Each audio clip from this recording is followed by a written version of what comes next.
भारतीय फिल्म धुरंधर के हवाले से यस, अगर मैं इसका नाम सही से प्रोनाउंस कर सकूं। अच्छा जी, इसमें जहाँ पाकिस्तानियों को बड़ा एतराज़ है, और क्यों एतराज़ है? एक तो हमारी कराची, हमारे लियारी से स्टोरी ली है, फिर उसको उन्होंने ट्विस्ट अपना दिया है। मुझे किसी ने बताया जी, फाइटर मूवी जो थी ऋतिक रोशन की, उसमें उन्होंने दिखाया था लाहौर पोर्ट जो है ऋतिक रोशन उनकी टीम ने तबाह कर दिया था। अब फिर मुझे अंदाजा हुआ कि इंडियन मीडिया ने एक्चुअली फाइटर फिल्म से पाकिस्तान का नक्शा हासिल किया। फिल्मी सीन जो है ना, ये बॉलीवुड ने पाकिस्तान को शर्मसार करने के लिए, खुदा ना खासा नीचा दिखाने के लिए और अपनी खिफ्त मिटाने के लिए, अपनी खिफत, असल बात तो अपनी खिफत मिटा रहे हैं।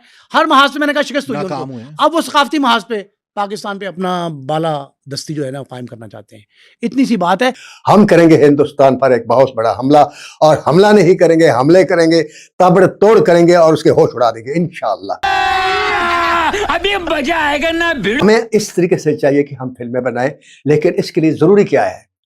इसके लिए जरूरी है कि हुकूमत वक्त मैदान में आए। क्या पाकिस्तान को करने की जरूरत है कि भारतीय बयानिए को उस तरीके से बेनकाब किया जाए कि अगर उसके इकोनॉमिक इंटरेस्ट की वजह से भी उसको फायदा आ रहा है मगर उसको इसकी चोट भी आए। फिर देखिए, अभी रिसेंटली, बहुत ही रिसेंटली भारत ने बॉलीवुड से के थ्रू बॉलीवुड में एक फिल्म बनी है धुरंधर के नाम से, और वो धुरंधर की जो फिल्म है वो नाम फिल्म का धुरंधर है, और वो जो फिल्म है वो लियारी की जो गैंग वॉर थी उसको डिपिक्ट किया गया है। पाकिस्तान के अंदर दहशतगर्दी को दिखाने के लिए अपने मुल्क में और बाकी जहां जहां पे वो फिल्में देखी जाती हैं बॉलीवुड की, उसकी आखिरी जो स्लाइड है, जब वो फिल्म खत्म हो जाती है तो उसमें स्लाइड एक दिखाते हैं, जिसका कल मैंने एक रिव्यू पढ़ा था, उसमें देखा कि उसमें लिखा हुआ है कि दुनिया में हर दहशतगर्दी का वाकया जब होता है तो उसके ताने बाने डायरेक्टली या इनडायरेक्टली पाकिस्तान में पाए जाते हैं। ये उसकी आखिरी स्लाइड है उस फिल्म की। ईंट का जवाब पत्थर से देना, ईंट का जवाब पत्थर से देने के लिए इस मुल्क में पाकिस्तान फिल्म इंडस्ट्री अपने सर पे सेरा बांधने के लिए तैयार है। हुकूमत का साथ दे और पाकिस्तान फिल्म इंडस्ट्री का और फिल्मों का इस कौम के साथ, इस मुल्क। तो गवर्नमेंट ऑफ पाकिस्तान को चाहिए कि इंटरनेशनल कोर्ट में जाए और कोई ये एडमिशन है ऑफ गिल्ट इंडिया का, इन्होंने पाकिस्तान के अंदर आके ये खूनरेजी की। और ये गवर्नमेंट ऑफ सिंध जो है ना सर, वो इस पर मेरा लियारी के नाम से फैक्ट बेस्ड एक फिल्म आ रही है। वो ना बनाए, वो बन चुकी है यार, कंप्लीट छोड़े ना यार, मेरी बात खत्म होने दें प्लीज। उनको चाहिए इंटरनेशनल कोर्ट में जाएं, इंडिया वहां पे कहेगा कि ये फिक्शन है, तब पता चल जाएगा कि ये रियल इवेंट नहीं है। Either way they will have a price to pay. जहां तक लियारी बना रही है, ये बना रही है, मैं तो पहले भी कहा था शकील मेमन साहब को, आपसे फिल्म बननी नहीं है, आपसे तो चैनल नहीं अपने चलते। आप बेहतर है कि ये इसमें ये किसी के पैसे खाने की स्कीम होनी, और क्या होना है। अपना फिल्म हम इंडिया से अच्छी नहीं बना सकते, ये मान लें, उनको फिल्म बनानी आती है। भारत के फुटप्रिंट्स, भारत की रॉ के फुटप्रिंट्स कहां पे हैं?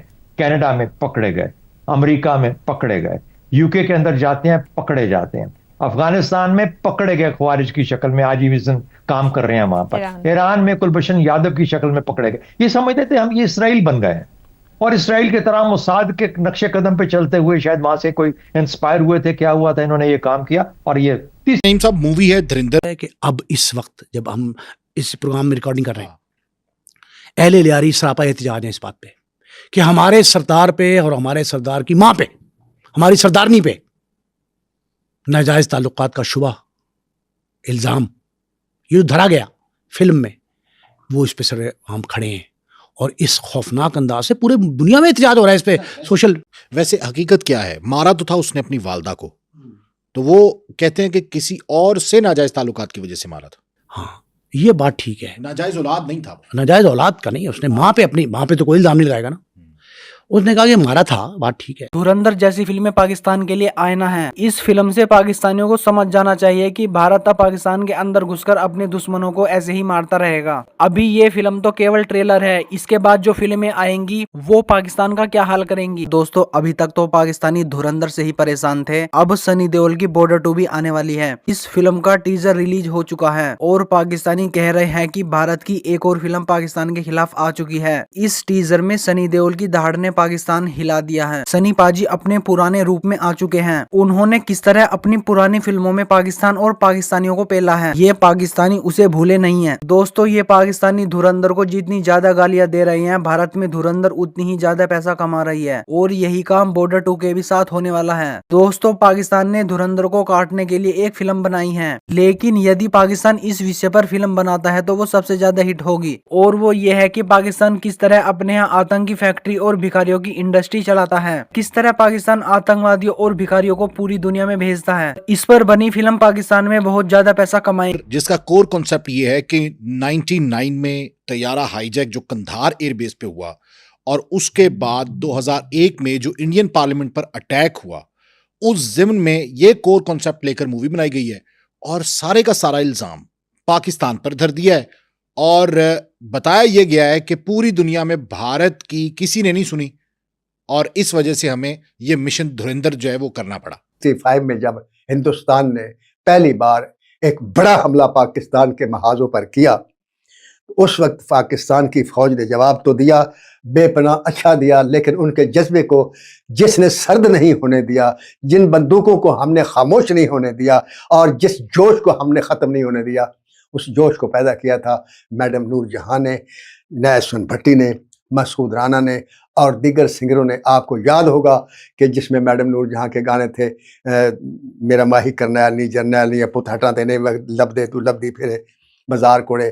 साथियों मुजाहिदो जाग उठाए सारा वतन, जो भी रास्ते में आएगा कट जाएगा, वगैरह वगैरह। वो तराने बजते रहे और सिपाही झूमते रहे और हिंदुस्तान पर गोलियां चलाते रहे। ना उनको डर मरने का खौफ था, ना उनको किसी चीज़ का डर था।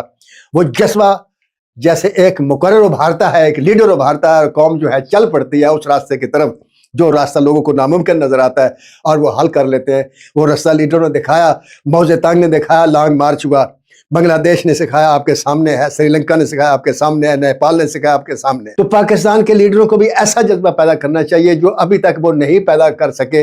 मैं माफ़ी के साथ अर्ज करता हूँ कि पाकिस्तान के जो हालात है वो हम एक जंग जो अपने मुल्क के अंदर बहुत ज़रूरी है उसको जीतना, वो है माश की जंग, जिसमें हर आदमी को रोटी के फिक्र से आज़ाद कर दिया जाए, तालीम के खर्चे से आज़ाद कर दिया जाए, सेहत के खौफनाक खर्चे से आज़ाद कर दिया जाए। ये 3 सहूलतें इस मुल्क के अवाम को हर कीमत पर हुकूमत वक्त को देनी चाहिए।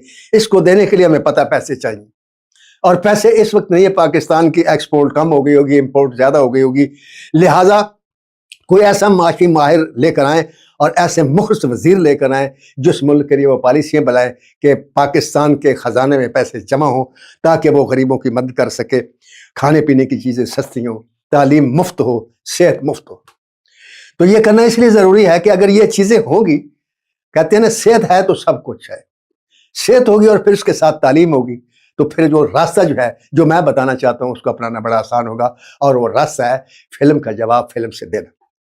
वरना इस वक्त हमारे मुल्क की जो कंडीशन है, मुझे नहीं पता सही कंडीशन क्या है, क्योंकि मेरे सामने तो वो खबरें हैं जो कुछ टीवी पर नशर होती हैं, जिनके बारे में ये बताया जाता है कि गवर्नमेंट की तरफ से इंस्ट्रक्शन होती है, स्पॉन्सर खबरें होती हैं, वही चलती हैं। उनके मुताबिक पाकिस्तान में सब अच्छा है, कोई खौफ और ख़तरे वाली बात नहीं। लेकिन जब मैं आवाम में घूमता हूँ, उन लोगों की बात सुनता हूँ, प्राइवेट महफिलों में बैठता हूँ, कुछ लीडरों की बातें सुनता हूँ, कुछ MPs MNAs की सुनता हूँ, तो पता चलता है कि पाकिस्तान के माशी हालात नागुफ्ताबे हैं।